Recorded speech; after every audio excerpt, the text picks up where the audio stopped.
Welcome to This Explainer. Today, we're going to demystify a profoundly fascinating philosophical puzzle from the ancient Mahaprajna Paramita Sastra. We're talking about the true nature of reality itself. Now, this text isn't just some dusty old book. It's a monumental piece of literature.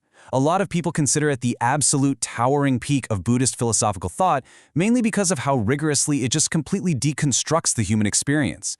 So we're going to unpack a specific, amazing dialogue within it that tackles one of the biggest paradoxes in human thought. If everything is ultimately empty, what's the point of anything we do?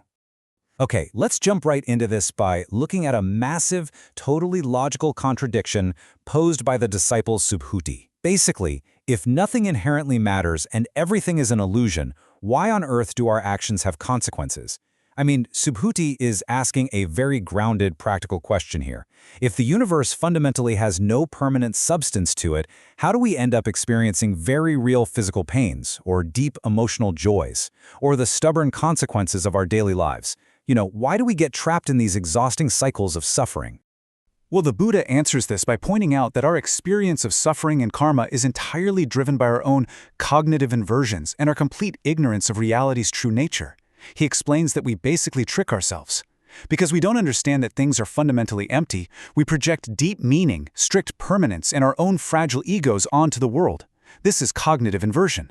Think of it like getting furious at a red light, literally acting as if the traffic signal has a personal vendetta against you and is purposely trying to ruin your commute. We project a self and an intention onto a completely empty, mechanical process. And it's exactly this delusion, this backward way of thinking, that creates the heavy, tangible karma that binds us to our suffering. So, to solve this grand mystery together, we're going to follow a specific path. We'll hit the paradox of emptiness, the Buddha's brilliant metaphors, why practice good deeds, formless compassion, and finally, the ultimate equality. Section 1.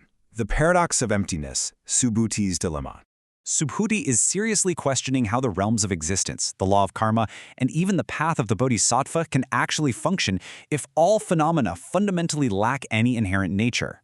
And honestly, it is a brilliant, airtight challenge. If you're saying the world is fundamentally empty, well then karma shouldn't stick to us, right? How can the six realms, from the darkest depths of hell to the most blissful heavens, possibly exist if reality is a void? How does a supposedly non-existent person commit a non-existent action and end up in a very real feeling realm of rebirth? Furthermore, how can a dedicated practitioner ever become enlightened if the very path they're walking on completely lacks inherent nature? Section 2. The Buddha's brilliant metaphors, the physics of illusion. The Buddha responds to Subhuti with this incredible barrage of highly poetic comparisons. He likens our worldly reality to dreams, mirages, and magical Gandharva cities in the sky, things that appear vividly but lack absolute physical substance. He's using these everyday, observable phenomena to show that something can absolutely be experienced without actually existing in the rigid way we think it does. Take a dream, for example. When you're asleep, you might feel heart-pounding fear or overwhelming joy. You might vividly see complex cities and feel the ground beneath your feet. But the exact second you wake up, the illusion shatters. You realize that despite how incredibly intense the experience felt, none of it had any solid foundation whatsoever. And this brilliantly illustrates the core concept. Just like an echo produces a real sound without an inherent voice, our karma produces worldly effects without any underlying permanent substance. Think about standing deep in a massive canyon. You shout, and a few seconds later the sound bounces back to you loud and clear. That echo certainly has an effect, you can clearly hear it. But the echo itself doesn't possess its own vocal cords, does it? It has no physical lungs. It's merely a dependent reflection. It relies entirely on temporary conditions coming together. The Buddha is pointing out that our actions and their sweeping consequences work exactly the same way in the void of reality. They're profoundly real in their effect, yet completely empty of their own independent source. Similarly, think about a mirror reflection. It has no real matter, it can't actually get dirty or pure, yet it completely fools an ignorant mind into believing it's real. If you hold up a mirror showing the reflection of a bright, shiny toy to a young child, that child might literally reach out, trying to grab the toy they see inside the glass. They don't understand the complex physics of reflection or light. Their mind just sees the illusion and treats it as a physical reality. The Buddha is saying, hey, we are exactly like that child. We look at the empty, dependent reflections of reality, assume they're solid and permanent, and then we generate massive amounts of stress, anxiety, and karma as we frantically try to grasp onto them or push them away. Section 3. Why practice good deeds? the Bodhisattva's motivation. Now, Subhuti pushes back here with a truly great point. If even the path to enlightenment is just a dream, why should a bodhisattva even bother practicing generosity or trying to save anyone? If we're all just fragile mirror reflections and temporary canyon echoes, why spend countless lifetimes cultivating deep virtues, patiently building up good karma, and actively working to rescue people from suffering? I mean, isn't doing good deeds in a dream ultimately pointless? The Buddha resolves this deep contradiction with a total masterstroke of philosophy. He carefully separates worldly truth from ultimate truth. He explains that enlightened beings use worldly illusions as vital tools to rescue those who don't yet realize they're dreaming. Let's break this down, because it's absolutely crucial. In the ultimate truth, reality is completely formless and beyond language. It recognizes there are fundamentally no actual beings to be saved and no one doing the saving. But in the worldly truth, which operates entirely in the realm of karma, action, and language, people are suffering terribly precisely because they believe the dream is solid and real.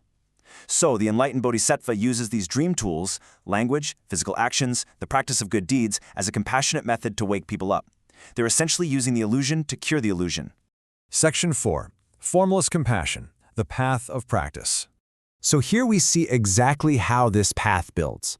A bodhisattva first recognizes the dream for what it is, but then they engage actively within it to help others, ultimately achieving a profound, formless compassion that's completely free from attachment.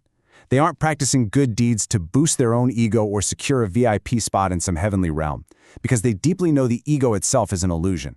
Instead, they operate with pure, formless compassion.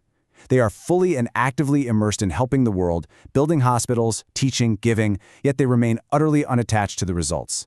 They achieve this ultimate state because they've successfully broken the cognitive inversions that trap everyone else into thinking the dream is reality.